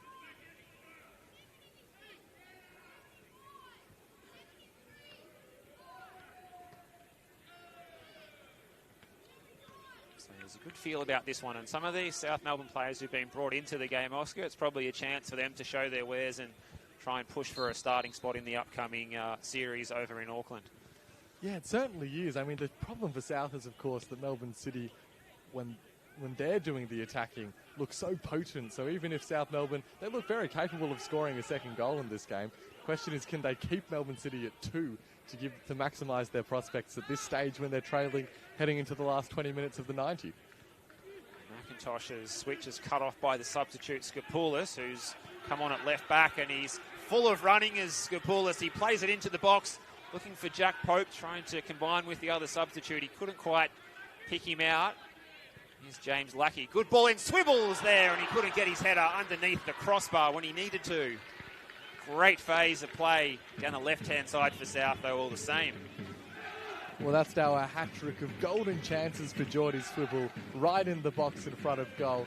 None of them have been especially easy because they have come at pace or at awkward angles, but a striker of Geordie Swivel's quality, you'd expect him to put away at least one of those opportunities. Well, that pace, that turn of pace by Andre Skopoulos, the 20-year-old, was nearly burning the grass as he was tearing down that far side,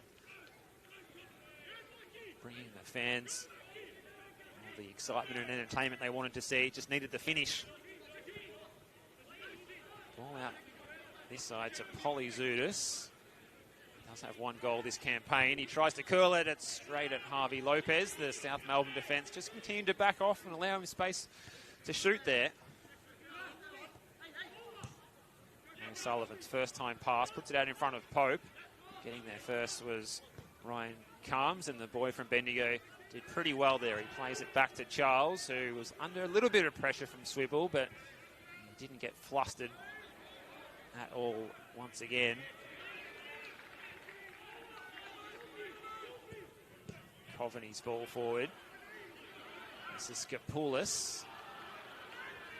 So many sets of fresh legs out there for South. It's hard to keep up with them all, Oscar. Everyone on, as you said, except for the sub-keeper, Jake Charleston, getting an opportunity for a good portion of this second 45.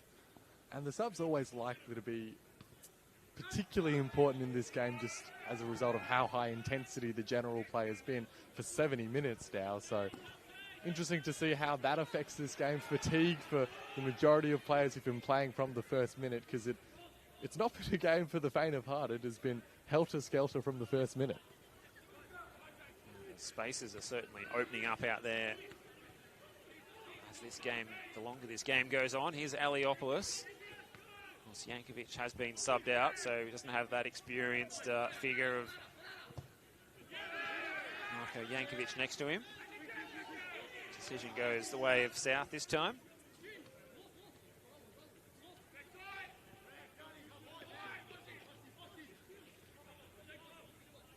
Just go around the grounds again. Green Gully 0, Oakley Cannons 3. So Oakley are running away with it out at Keilor Downs. Juratovic with a hat-trick and a missed penalty as well for Oakley. So it could have been even more perhaps. Unless, of course, that missed penalty was a follow-up from the same phase of play, because it looks like they occurred in the 51st, 52nd minute, so around the same time. So it's Pope over here to send in the would-be long throw. He's not quite on the same range as Mikola, as that one doesn't even trouble the scorers. It's out of play. Yeah, and of course that result for Oakley combined with the result as this one stands, meaning South Melbourne coughing up top spot. Cannons moving a couple points clear on top, and Melbourne City continuing to goad the South Melbourne press and continuing to execute the difficult passes through the pressure. There's a chance of Polyzoudis. Good tackle came from Ethan O'Sullivan. Ishida coming back from the offside position, and the Clarendon corner are not happy with the decision from the assistant referee.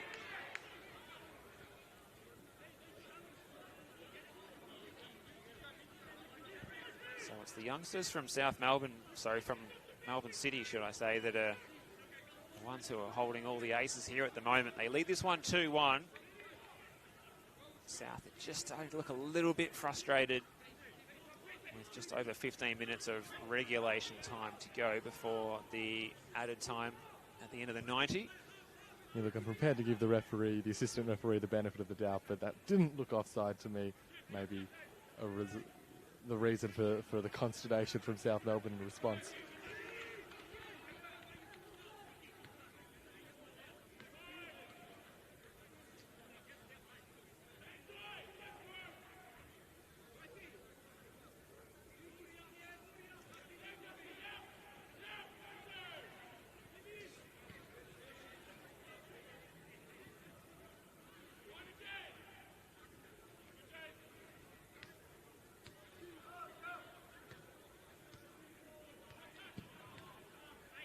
Forward by McIntosh. Mazzeo, the half-time substitute. So much much pace. What a good battle between two great young up-and-comers, Zayo and O'Sullivan. Oh, the pass by McIntosh. I'm not sure if he got his colours mixed up there because it was straight to the South Melbourne player. Play-on's the call here, and it breaks for Lawrence Wong, who scored the most recent goal in this game. He goes to ground, but he managed to get it out in front of Roland Bello. O'Sullivan had an awkward clearance, but he did well. Skopoulos not quite as convincing, but he gets it out of play. It's going to be a Melbourne City corner, though, so they can just take some more time off the clock and control the tempo of this one, Oscar, which these young boys seem to be doing quite well. Yeah, they seem to be handling, I mean, they've handled everything that South have thrown at them pretty well, you'd say, on the whole Melbourne City. Lots of things that or times where you'd maybe expect an academy team to show some fragility, but they've been really impressive from the start of this game. They had to deal with that early barrage of pressure, got the early opportunity which they took, but full credit to them because since then they've more than held their own against South Melbourne at Lakeside. So this would be awful for South if they were to concede here. As we said, Oakley Cannons are now sitting atop of the live ladder by a couple of points, courtesy of their incoming 3 points. It looks like they're going to be claiming at Green Gully Reserve tonight. Heidelberg United can go past South if they can beat Hume City out at Broadmeadows tomorrow. That match should be a beauty as well. Those two teams sitting in third and fourth on the live ladder right now. And Melbourne City, as we mentioned, as it stands, they are on the live ladder sitting in sixth place, chasing after Avondale and Hume in fifth and fourth ahead of them. So substitution for Melbourne City FC. They're just going to make coming a off, number 29, Ben change here now, and it's an And intriguing coming on, one, number Oscar, 7, because Aaron Cartwright. Ben Mazzeo, who came on at half-time, I'm not sure if he's got a call up and he needs to fly over to Auckland as backup for the A-League team or something, but it is a very fleeting involvement. He didn't look like he was suffering an injury or anything. Yeah, it's an odd one. And coming on is the number 7 who started last week's game at home, Aaron Cartwright, who got his first goal in the competition a couple of weeks back. Yeah, look, not sure if we're just projecting onto him, but he looked a little bit surprised as well, Ben Mazzeo, to be making his way so soon after being introduced into the game. But I guess it's easier to take when your team's 2-1 up and edging towards what would be a massive win for them. Mazzeo just used for the 30 minutes, so that's an unusual one to bring him on at half-time and take him off around 75, 76 with just putting the jacket on. And well, you don't really need to put on the warm tracksuit pants or anything tonight, that's for sure. Just a light long sleeve and you'll be probably comfortable. Here's Isaiah Boston.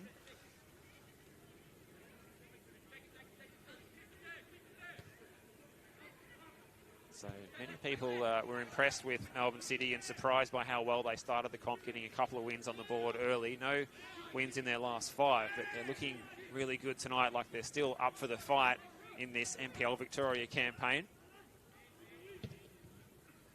Powered away by Skopoulos. Foot races on between Calms and Ushida. It bounces a little bit awkwardly if he was trying to head it back to Charles, but he dealt with that really well, did Ryan Calms, under the pressure of the dangerous Yuki Yoshida. Well, Boston loses out to Bernarda. It's been a good duel between, we won't call Bernarda a wily veteran, but he's certainly many years senior than Isaiah Boston, and their duel down the flank has been a good one to watch, hasn't it, Oscar? Sure has been. I mean, there aren't many players in the competition that I wouldn't like to see Noel Bernarda go up against, because he just seems to bring the best out of his opponents with his dogged determination and competitiveness. But another good opportunity from a dead ball situation for South Melbourne. Maybe just a little bit of the intensity of the game understandably being drained away, but still opportunities for South to get themselves back level. Well, the chance to level up here sits on the boot of, or the quality of the delivery of the substitute, Andre Skopoulos. Floats it into that back post area. Nikoski got a touch. So they'll get the opportunity to take it over to the far side and swing in a corner. Looks like Ethan O'Sullivan is going over to take this one. Nikoski not confident to let that one run, and decided to just knock it into touch there. Concede the corner. They've defended plenty of corners tonight. have Melbourne City, and they've done well so far in this situation. Other sides have struggled against South Melbourne. Oh, Charles got a touch on that one, and it was crucial because that looked like it was going straight in from Ethan O'Sullivan's corner. It's Roland Bella playing it forward, looking for Beckham Baker. James Lackey done well there. And, his clearance is a little bit agricultural, though.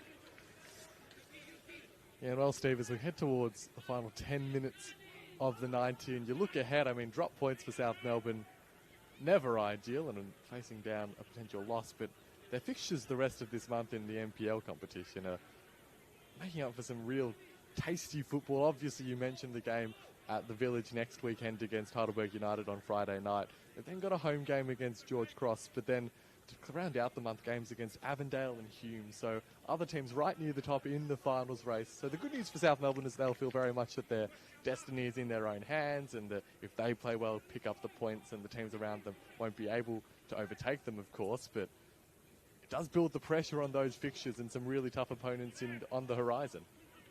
Oh, it's just such a hectic month for South. And you look at those extra fixtures at the end of the month too, with the semi-final and potentially the final of the OFC Pro League if they are to make it. They certainly plan on making it. They're throwing everything they've got at making and winning that final over there in Auckland, but provided they can do well in the next phase, is it called the Challenger phase? I'm trying to get my terminology right in OFC land, but if they can get through directly to the semi-final, they'll be playing the semi on the 20th and then potentially the final on the 24th.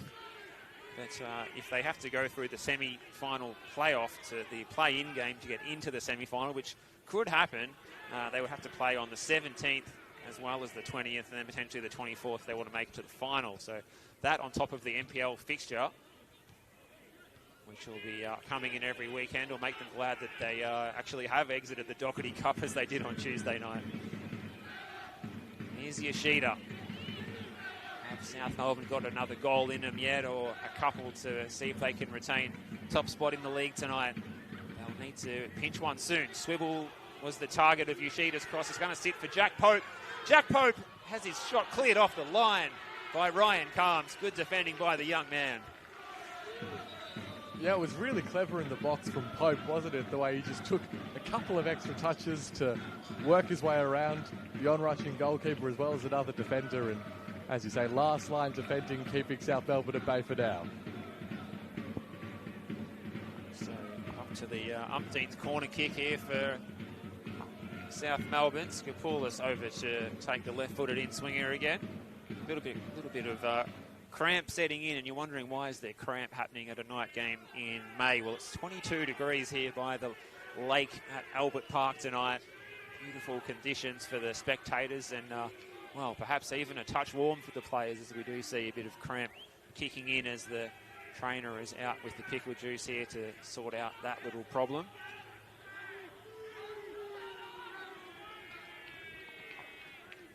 We mentioned the next month of fixtures for South Melbourne. For Melbourne City, on the other hand, it's a month full of such big opportunity for them. Games against the two Green outfits, Bentley and Green Gully, to come in the next couple of weeks. That game against Bentley all of a sudden looking significant for two teams right in that finals mix. And then the two Dandenong teams back-to-back for South Melbourne. 3 of those 4 games at home as well. So they'll look at that, for Melbourne City, I should say. 3 of those 4 games at home. So a real opportunity for City to perhaps pick up some points and make their way back up the ladder. They started the season very strongly, of course. And it comes from Skopoulos. It's away by Roland Bella. Good defensive header by the winger. Yeah, definitely some opportunities to pick up some points with those home matches. Some big Sunday afternoons coming up at Casey Fields. Coming off, number 20. Hopefully plenty of Melbourne City fans will get out there to support the boys, given that they might be, wrapping up the A-League campaign in the next couple of weeks. Pope sends in the long throw. Tried to hit the volley. It was a little bit of a fresh air sort of situation for Jack Pope. We have seen him score from those sorts of areas before, though.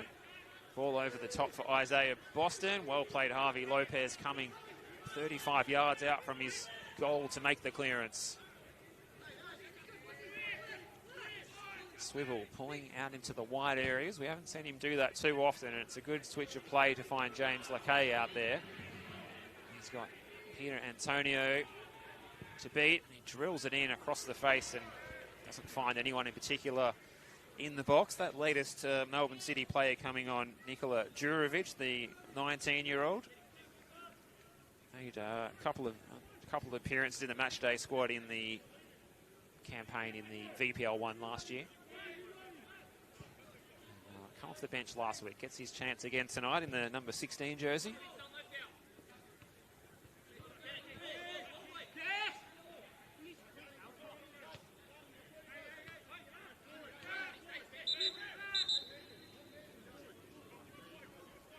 So all of a sudden, only 5 minutes of regulation time left in this one. South Melbourne with a little bit of work to do if they want to get something out of this game. Good header by Calms. It's straight back to O'Sullivan. Followed by McIntosh, Aliopoulos. Lopez gets it going forward quickly as he can. Oh, a bit of a nervy touch from Antonio. Charles is going to really put his foot through this one. That one's almost going to head down the players' race. Ball boys on duty to get the ball back quickly to the South Melbourne players here. You made the point earlier in the half, Steve, and I think absolutely right as well to point out both goalkeepers have had really good games. They've been heavily involved. They've never really been able to rest for too long. Both have more than contributed to their team's defensive efforts tonight. Have we ever had a game where there's been two goalkeepers in the votes? Let's have a think about that as O'Sullivan sends this ball in. Charles was able to get something on it. And Melbourne City able to get it away, and they hang on to this lead. Offside flag up, Steve, so more frustration for South Melbourne. And the fans over there on the far side, they're not impressed with the situation here. They, I would say, would have come here in unison tonight thinking we're definitely going to get 3 points here. It's going to be maybe not a formality, but we'll get over the line. At the moment, it's not going as planned. Ishida, Skopoulos. Antonio, the right back, getting up and putting the pressure on. The interesting role that the fullbacks play in Stuart McDonald's side. They do a lot more than just the defending wide areas. They do a lot of work working in the pressing structure of the team and pulling into midfield areas even, as we see the other fullback, Isaiah Boston, who's had another solid game tonight. The young man winning a free kick in a handy position and a handy point in time as well by the 18-year-old. Yes, he's only 18 and he's such a good player already, Isaiah Boston.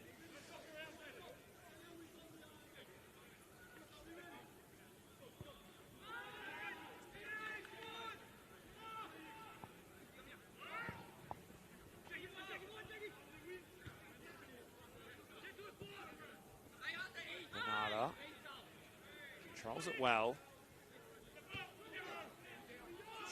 Just about running out of ideas though. Just 88 minutes up on the clock here. Forward by Coveney, away by Calms. Just stretching out the hamstrings, just almost feeling that cramp coming on as well. Just got a few more minutes to hang on. Good touch by Pope. Oh, his pass is not what he was hoping for. It was straight to Roland Bella. Away by McIntosh. Aliopoulos' header picks out O'Sullivan, but he was quickly closed down by Cartwright. And again, South Melbourne concede the free kick. As some of the fans here are starting to head for the exits, Oscar. It's been a really interesting game, Steve, in South Melbourne, as you've suggested. Just looking to maybe be running out of a little bit of steam. Certainly not counting them out just yet, but we have seen this battle against themselves at times, South Melbourne, in this game, just not able to bring the fizz and the energy that we're used to seeing at times. There's Pope. There's still time for South to pull one back and level things up here. James Lackey just hooks it in towards Yoshida. It's an easy claim for Charles. And not anything that South could do about it. In fact, as a neutral, we're very glad that it's been such a brilliant spectacle of a game, but certainly not what South needed in the circumstances of their season. And you wonder if just that extra little bit of energy that Melbourne City have been afforded by a number of games they've had to play compared to their opponents, maybe that's really played a part in how lethal City have been going forward, and in these periods where South have just looked a little bit, I wouldn't go as far as out on their feet, but just a step behind Melbourne City at times. Well, they might have maybe 4 or 5 minutes of added time at the end of the 90, which is almost up now, to try and get something out of this game. They need a goal pretty quickly, though, if they want to try and pick up some points here tonight. That one's out of play. Around the grounds again, Oakley have raced away to a 4-0 lead. That's in the 90th minute out at Keilor Downs. Green Gully not having a good season at all. The fourth official has indicated a minimum of 5 minutes of added time. Over at so there's that confirmation of 5 minutes. Meanwhile, at Kingston Heath, Bentley Greens haven't lost at home this season. At half-time, they trailed St Albans 3-1. So that scoreline helps Melbourne City move into that top 6 spot on the live ladder, displacing the Bentley Greens. And Roland Bellows won a free kick here, and they can just take some more time off the clock, and they're almost there, these Melbourne City boys, as Ethan O'Sullivan has shown the yellow card by Giannis Isis, who he's had a pretty good game tonight, Giannis Isis. He's controlled this second half, and he's flashed the yellow cards around when he's needed to just keep on top of things. Yeah, I think that's a fair comment, Steve. In a game where it's played at such a high pace and a high intensity, very easy for referees to get overly involved in trying to keep too tight a hold of the leash, but he's been happy to let things play and help contribute to a really nice game. And yeah, as you say, that free kick there, just what Melbourne City would have liked. I think that's the third in the last 5 or so minutes, which just allows them to take another 30 or so seconds off the clock, regain their breath, keep their defensive structure in play. Well, where are they going to put this one? Because there's no one in the box. Roland Bella heading for the corner. And if you did just head out to get a cup of tea, it was 5 minutes is the added time. So there's not too long for Melbourne City to hang on here. They have to just grit their teeth and hang on as the substitute, Jurovic, getting stuck in there in the number 16 jersey.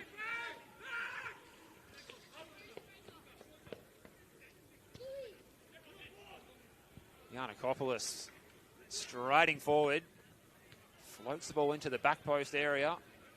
Jack Pope trying to bring it under control. Anywhere will do for Peter Antonio. As we said, after this one, you can flick over to catch the second half of that Bentley Greens and St Albans game at Kingston Heath.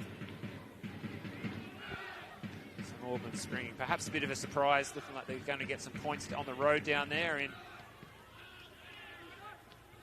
Kingston Heath.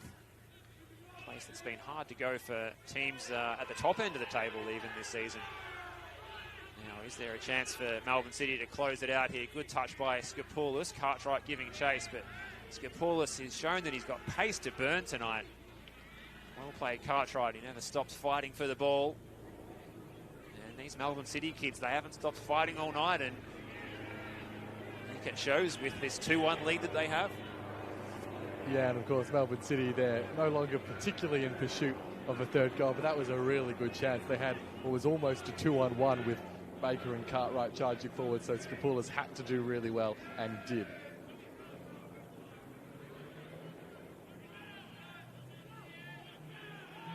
Can South Melbourne try and throw the kitchen sink here? Will Harvey Lopez maybe even come forward for this free kick that they've won right in front of the Clarendon corner here for South? Bernardo working hard until the final whistle. Lopez has just paused on the halfway line. Maybe he's still thinking about coming up. Well, he's done just about everything else tonight, so I wouldn't rule it out. The goalkeepers, we've said they've been so good. It's that kind of night where we could have a goalkeeper maybe even on the score sheet. So inside a minute and a half for Melbourne City to hang on here. All about the quality of the delivery here. It comes in. It's a good header by Calms to clear it away. Handy free kick here for Melbourne City, and they're going to celebrate this free kick award like they've scored another goal, Oscar.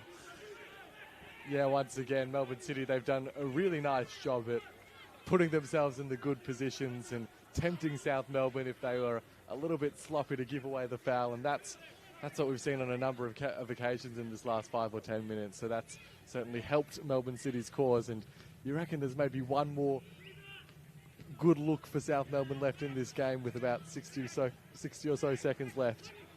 Good look coming the other way for Beckham Baker, who has 1 assist tonight. He tries to part the seas of the South Melbourne defence, but he only succeeds in giving South Melbourne a chance to get the ball back in their possession and send it forward.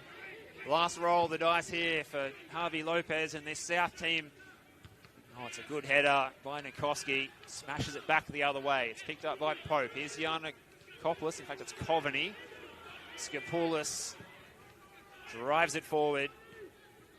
Struble pushed in the back there. Play on's the call. It's a good ball by Pope. He picks out Bernarda onto the left. He tries to curl it. It's well blocked by Boston. Bernarda still working hard in the wide areas. Support from O'Sullivan. Needs to get the ball in.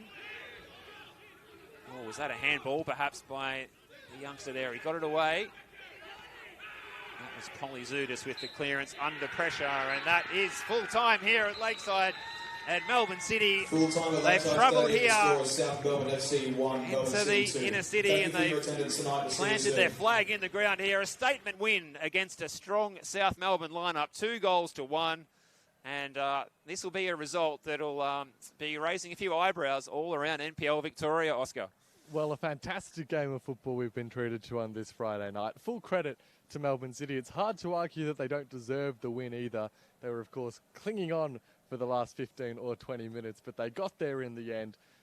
The way that they threatened going forward was just electric time after time tonight, and they deserved at least the 2 goals. They continue their run of whenever they score multiple goals, they win Melbourne City. And yeah, that's a big result for them. For South Melbourne, we of course understand the circumstances, and that has to be taken into account when you look at these kinds of results for South, but they'll be disappointed, no doubt. It's at Lakeside against an academy team, and they were really outplayed for large portions of this game. Well, South Melbourne will have to lick their wounds. That's actually 2 defeats for them in the space of the last 4 days. So going out of the cup on Tuesday and then being gunned down by the young guns here tonight from Melbourne City. The goals from Roland Bella on 10 minutes, Lawrence Wong on 61 minutes. Too much for this South Melbourne side, whose solitary goal tonight came from Max Mikkola on 30 minutes, a rocket from outside the box, not enough to get any of the points, and that will see Oakley go to top of NPL Victoria tonight. And as it stands, Melbourne City right now, with other results around the grounds, that being Bentley 1, St Albans 3, with that live score at least, that sees Melbourne City.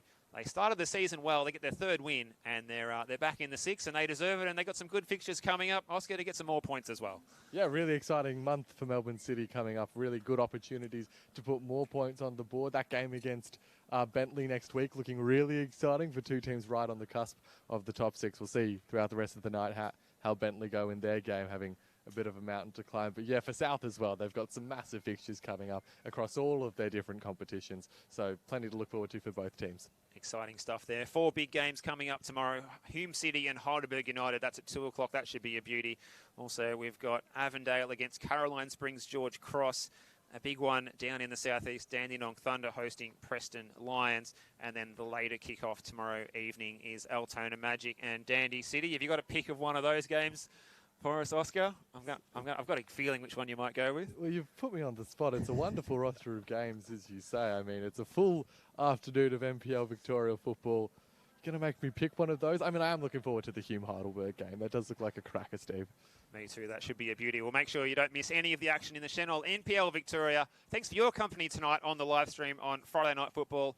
Great to work alongside you tonight, Oscar, and also Bernard behind the camera. Thank you very much, guys. Let's look forward to plenty more good football coming up over the course of the weekend. But from Lakeside Stadium, it's time to sign off, where the full-time score is South Melbourne 1, Melbourne City 2. Good evening.